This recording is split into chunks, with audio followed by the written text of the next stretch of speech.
سب سے پہلی بات، انسانیت کا اور نوع انسانی کا ازلی اور ابدی دشمن وہ ابلیس لعین ہے۔ یہ چونکہ چیزیں ایسی ہیں کہ جو ما وراء الطبیعات سے متعلق ہیں۔ ابلیس جن ہے، جن انویزیبل ورلڈ سے تعلق رکھتا ہے، غیر مرئی جو نظر نہیں آتی۔ فرشتے انویزیبل ورلڈ سے تعلق رکھتے ہیں، غیر مرئی جو نظر نہیں آتی۔ یہ ہم جو ہے اور یہ حیوانات دنیا میں جو ہے یہ مرئی ہے، ویزیبل ہے۔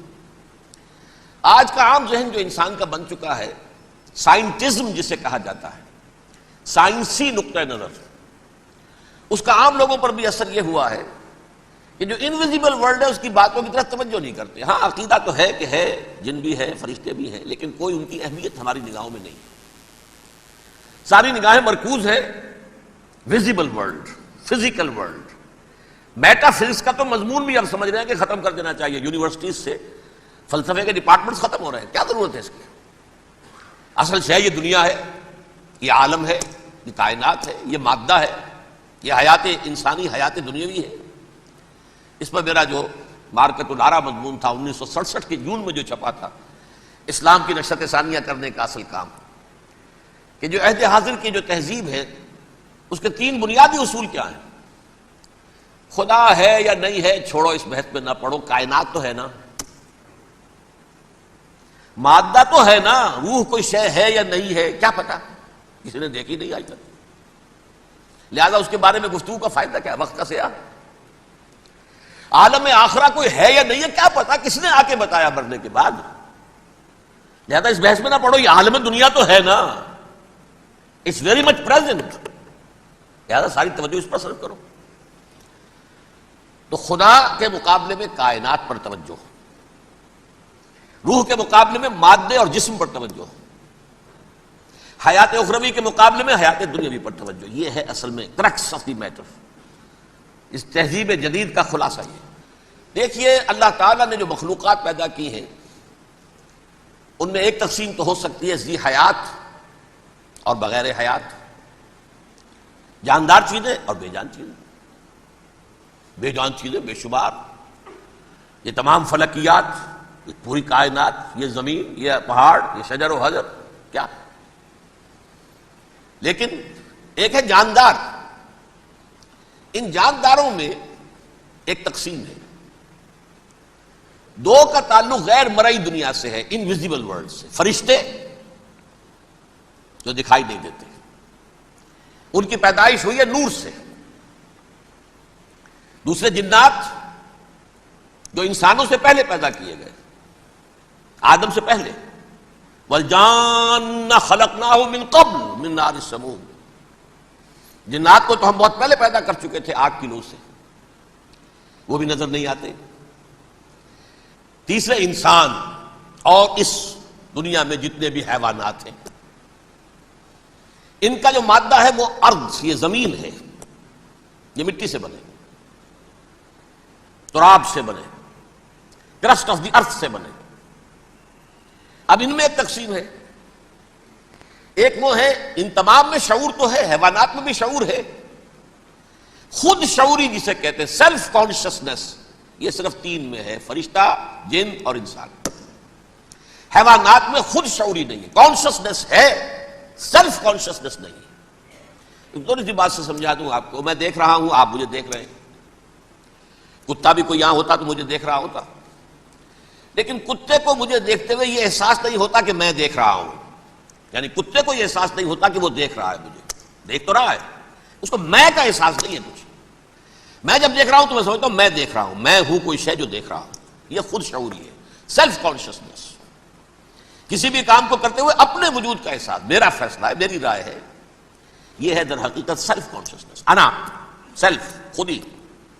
یہ حیوانات میں نہیں ہے، یہ ہے صرف ملائکہ، جنات اور انسان۔ اب یہاں مسئلہ پڑ گیا، بڑا پرپیچ مسئلہ۔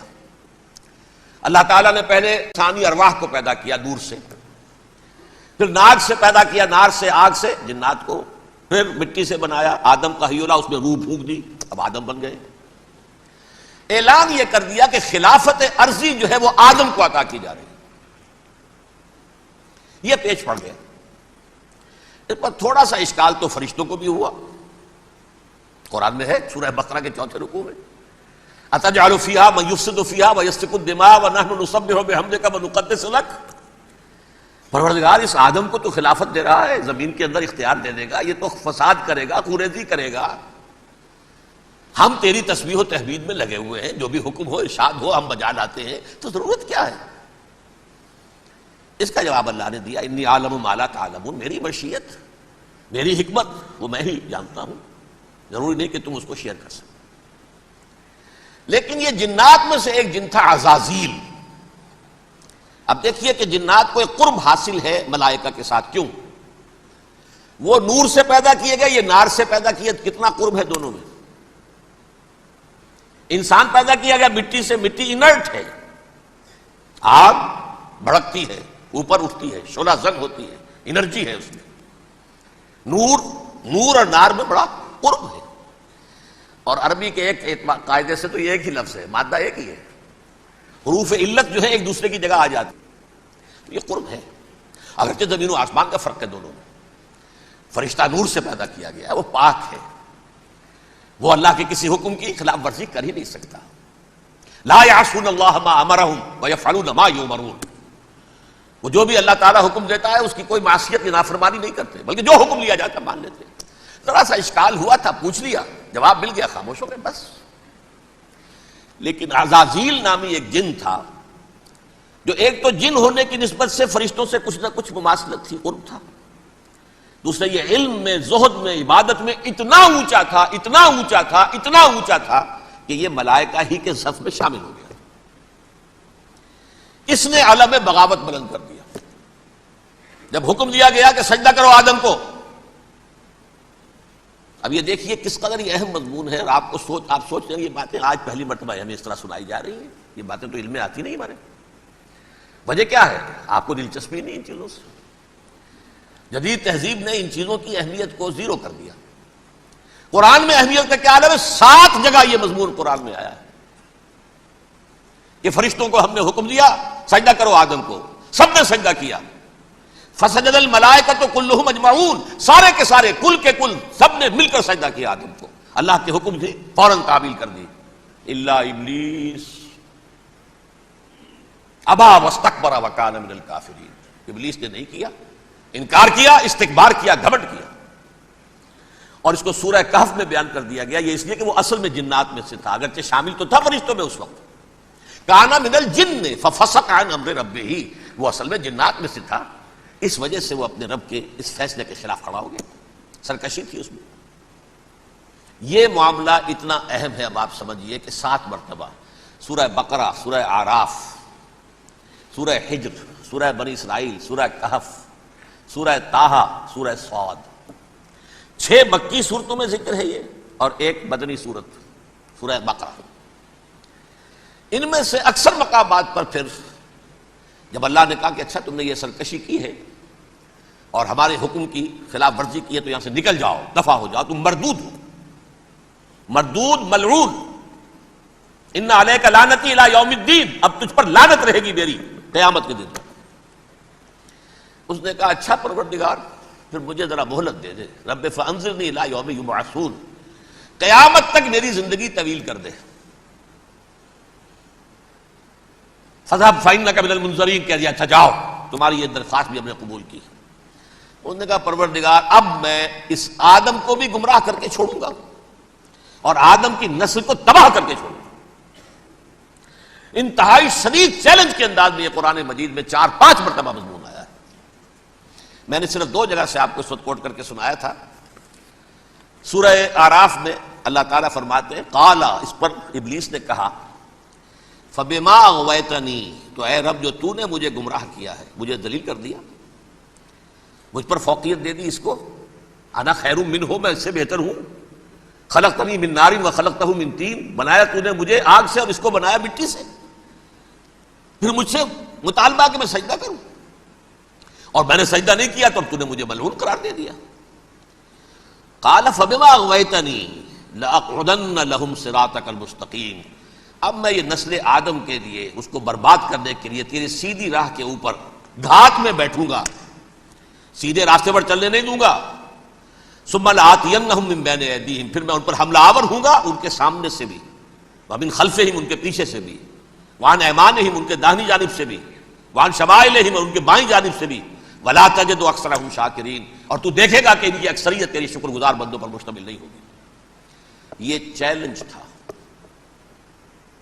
اور ایک چھوٹا سا چیلنج جو سورہ صاد میں آیا ہے، اور یہاں تو اس نے اللہ کے جلال کی قسم کھا کر کہا، قال فبعزتک لأغوینہم اجمعین، اے رب تیری عزت تیرے جلال کی قسم ہے میں ان سب کو گمراہ کر کے چھوڑوں گا، الا عبادک منہم المخلصین، سوائے ان میں سے وہ کچھ لوگ جنہیں تو خالص اپنا بندہ بنا لے، جنہیں تو اپنا بندہ بنا لے. مخلص، مخلص نہیں، مخلص یہ مفعول ہے، فاعل نہیں ہے، جسے تو بنا لے. بعض لوگوں کو اللہ چن لیتا ہے، هو اجتباکم، تمہیں چن لیا ہے. استفاء، اجتباء، بس وہ بچیں گے جن کو تو اپنی خاص امان میں لے لے گا، باقی میں سب کو گمراہ کر کے چھوڑوں گا. یہ ہے اصل دنیا میں نوع انسانی کا ابدی دشمن، ازلی سے ابدی تک. اور اس میں نوٹ کیجئے کہ اس کی اصل بنیاد کیا ہوئی؟ دو لفظ، تکبر اور حسد.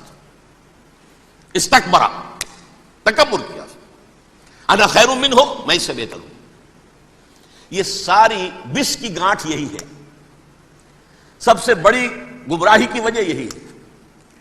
اسی لیے کہا ہے حدیث میں، لن يدخل الجنہ من کان فی قلبہ مثقال حبۃ من کبر، جنت میں ہرگز وہ شخص کبھی بھی داخل نہیں ہو سکے گا جس کے دل میں رائے کے دانے کے برابر بھی کبر ہے. تکبر سب سے بڑا جرم ہے. الکبر ردائی، اللہ فرماتا ہے یہ تکبر، یہ تو میری چادر ہے. کوئی شخص تکبر کرتا ہے تو گویا میری چادر گھسیٹ رہا ہے میرے کندھے سے. عرب میں کسی شخص کی توہین کرنی ہوتی تھی تو اس کی چادر گھسیٹتے تھے، ننگا کر دیا گویا کہ یہ میری ردائی ہے. الکبر ردائی، یہ میری چادر ہے، یہ جامہ مجھے زیب دیتا ہے، مجھ پر راستہ تھا. اور حسد، آدم کو جو برتری عطا ہو گئی اس حسد کی آگ میں وہ جل رہا ہے اور اس کا انتقام لینا چاہتا ہے. آدم سے بھی، آدم کو بھی گمراہ کیا، جنت سے نکلوایا. ویسے نکلنا تو انہیں تھا ہی مشیت اذنی میں، لیکن فوری طور پر اللہ کے حکم کی خلاف ورزی تو کروائی نا. فعصى آدم ربہ فغوى، آدم نے اپنے رب کے حکم کی نافرمانی کی اور گمراہ ہوا عارضی طور پر. یہ دوسری بات ہے، توبہ کر لی، اللہ نے توبہ قبول فرما لی، معاف کر دیا. وہ مستقل جو ہے وہ نسل انسانی پر اس گناہ کا اثر متوارث طور پر نہیں آ رہا ہے، ختم ہو چکا معاملہ، ہوا تھا ہو گیا. فتلقى آدم من ربہ کلمات فتاب علیہ انہ هو التواب الرحیم. اور توبہ کی شان یہ ہے جب وہ قبول ہو جائے اللہ کی جناب میں، کہ تائب من الذنب کمن لا ذنب لہ، گناہ سے توبہ کرنے والا ایسے ہوتا ہے جیسے اس نے کبھی گناہ کیا ہی نہیں تھا. لیکن بہرحال وہ گمراہ کرنے میں کامیاب ہو گیا، حضرت آدم اور حوا کو بھی. اور نوع انسانی کی عظیم اکثریت، عظیم اکثریت، عظیم اکثریت اس کے داؤ میں آئی ہوئی ہے نہیں.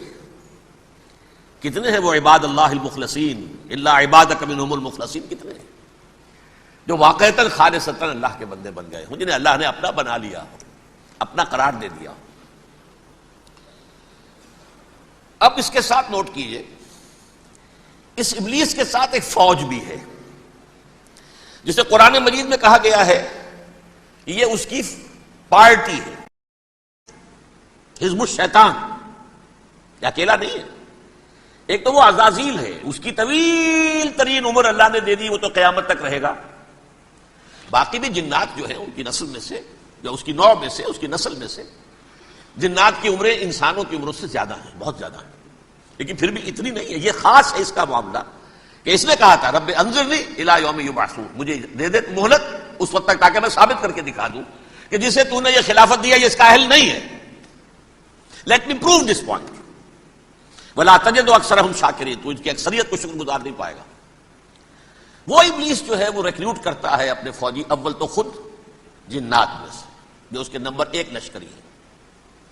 قرآن مجید میں اس کا اشارہ دیا گیا ہے، انہ یراکم ہوا وقبیلہ من حیث لا ترونہم.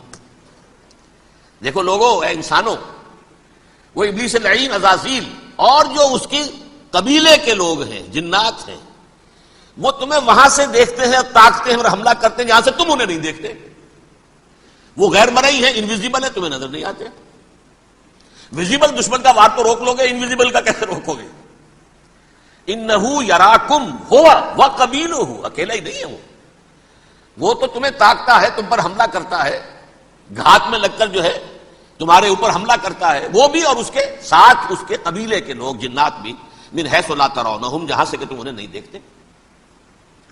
لیکن اس کے علاوہ وہ انسانوں میں سے بھی ریکریوٹ، رنگ روٹ وہ برپا کر، وہ جو ہے ان کو اپنے پاس رکھتا ہے فوج کے اندر.